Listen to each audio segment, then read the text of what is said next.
এই দাঁড়া দাঁড়া, দে এই দেখ। কি করে?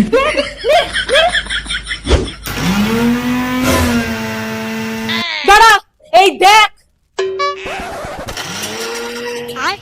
আর চালাবি? হ্যাঁ, নে হাত দে, হাত দে। কি করে? খাবি না? আচ্ছা, বাবাকে খাওয়াবো। নাক ধর, নাক ধর।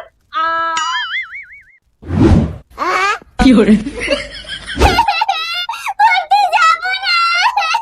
কেন? আয়, পেটে ব্যথা এক্ষুনি ঠিক হয়ে যাবে। আয়। কি করে? সারাক্ষণ শুধু ফোন ঘাটে। আরে ফোন ঘাটবে না, আমার কাছে একটা হেভি ট্রিক্স আছে। ওর ঘুমানোর ফটো আছে, হ্যাঁ, শুধু চ্যাট জিপিটিতে গিয়ে ওর ঘুমন্ত ফটো আপলোড করে বলবো পুলিশ ওর ফোন চেক করছে এমন ফটো বানিয়ে দিতে। দেখ, ঘুমানোর সময় তোর ফোন চেক করে গেছে, আজকে যদি ফোন ঘাটিস তাহলে তোকে তুলে নিয়ে যাবে।